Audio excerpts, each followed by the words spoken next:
नमस्कार साथियों, शिक्षक के स्वाभिमान चैनल में आपका स्वागत है। साथियों, विशिष्ट आज बेचैन हो गए हैं। आप देख रहे हैं जो कई जिलों से न्यूज आ रही है कि प्रमोशन का प्रक्रिया शुरू। दरभंगा के जिला पदाधिकारी महोदय ने जो संज्ञान लिया है 12 वर्ष के प्रमोशन पर, वो काबिले तारीफ है और खलबली मची हुई है। दोस्तों, विशिष्ट लोगों में खलबली मची हुई है और तेजी से मुझे फोन आ रहे हैं कि उनको बरगलाने का प्रयास किया जा रहा है, नियोजित भाइयों को बरगलाने का, कि भाई आप जल्दी से कर लो नहीं तो मौका नहीं मिलेगा। अरे भाई, और 14% का लाभ है, पेंशन मिलेगा।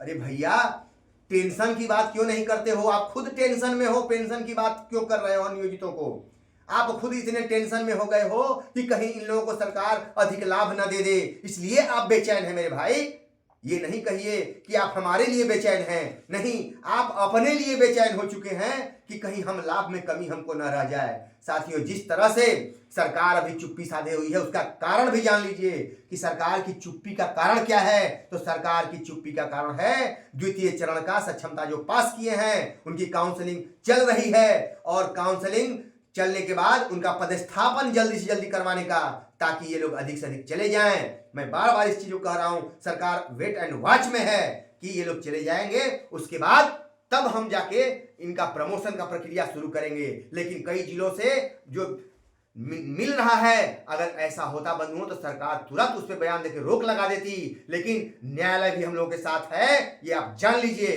कि न्यायालय पूरी तरह से 4-4, 5-5 केस का आदेश है। सरकार दबाव में है पूरी तरह से, वो कुछ नहीं बोल पा रही है कि अगर बोलेंगे तो कल कोर्ट संज्ञान लेगा इन चीजों पर, इसलिए चुपचाप है। और अधिकारी जो निकाल रहे हैं निकालने दीजिए, क्योंकि कुछ ही दिनों बाद तो ये करना ही है, तो इसलिए सरकार मौन है। और जो साथी अभी भी वक्त है, काउंसलिंग करा लिए हैं, तो योगदान नहीं करेंगे, नहीं तो बहुत बड़े घाटे में जाएंगे। 14% के अलावे कुछ बोलने के लिए नहीं है विशिष्ट भाइयों के पास, लेकिन नियोजित के पास बोलने के लिए बहुत कुछ है। वो कड़वी नियमावली जो हम लोगों के लिए घातक है, हम लोगों के शरीर को पैरालिसिस की तरफ खत्म कर देगा, वो नियमावली है। दूसरा दोस्तों, जो प्रमोशन खत्म, सेवानिवृत्ति खत्म, ये सारी चीजें आप गिना सकते हैं हमारे नियोजित भाई कि ये कमियां हैं, विशिष्ट में एक के अलावा कुछ नहीं है। इसलिए हम इतनी चीजों पर जाएंगे, वो भी भविष्य में ग्रेजुएटी से लेके सारे लाभ हमको मिलेंगे, ये मेरी गारंटी है कि मिलना ही है। आप बस मजबूती से खड़े रहें। मैं ये नहीं चाहता हूं कि आप किसी पे आश्रित रहें, मैं एक एक शिक्षक को जगाना चाहता हूं। एक एक शिक्षक में शेर हो जाए, शेर का दिल बन जाए। आप एक एक शिक्षक मंथन करें और स्वयं निर्णय लेने पर सक्षम हो। मैं ये नहीं चाहता कि सिर्फ एक भगत सिंह पैदा हो, मैं चाहता हूं कि इस देश में, इस बिहार में लाखों आज भगत सिंह हो, लाखों भगत सिंह ईमानदार हो और सुभाष चंद्र बोस पैदा हो। ये मेरी सोच है एक शिक्षक के नाते।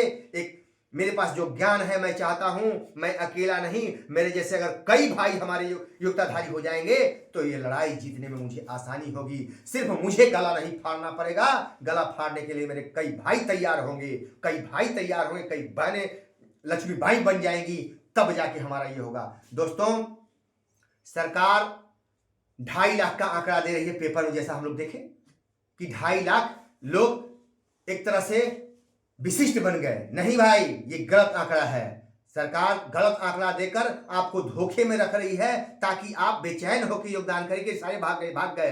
ये बेचैनी है, इस चीज को समझे, सरकार के खेल को समझने का प्रयास करें।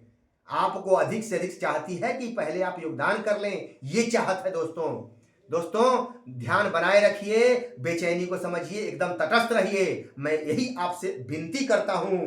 और दोस्तों, आप अधिक से अधिक चैनल को सब्सक्राइब और लाइक कीजिए, ताकि जो भी इससे YouTube में मेरा पैसा प्राप्त होगा वो लड़ाई में मैं लगा सकूं और आपसे चंदा लेने की आवश्यकता न पड़े। उस क्योंकि आपका पैसा परिश्रम से आता है, आप परिश्रम करके जाते हैं स्कूल में पढ़ाते हैं और तब आता है। मैं चाहता हूं कि न्यायालय की लड़ाई सिर्फ आपके सब्सक्राइब से हो जाए और मेरे इस गला फाड़ने से हो जाए, मेरे परिश्रम से हो जाए। उस दिन मैं सौभाग्यशाली होऊंगा। और क्योंकि मैं अपनी लड़ाई स्वयं के पैसे से लड़ा हूं और 1 रुपया किसी से नहीं लिया हूं और ना ही कभी लेने की उम्मीद रखा हूं और ना ही लूंगा। ऐसा मेरा वचन है। ईमानदारी क्या होती है, कैसे होती है, मैं अच्छी तरह जानता हूं। पूर्व के वीडियो को मेरे देखिए और उसमें सारी चीजें मिल जाएगी कि मैं क्यों ऐसा कह रहा हूं। मेरे पूर्व के वीडियो को एक बार जरूर देखिए। नमस्कार साथियों, नमस्कार।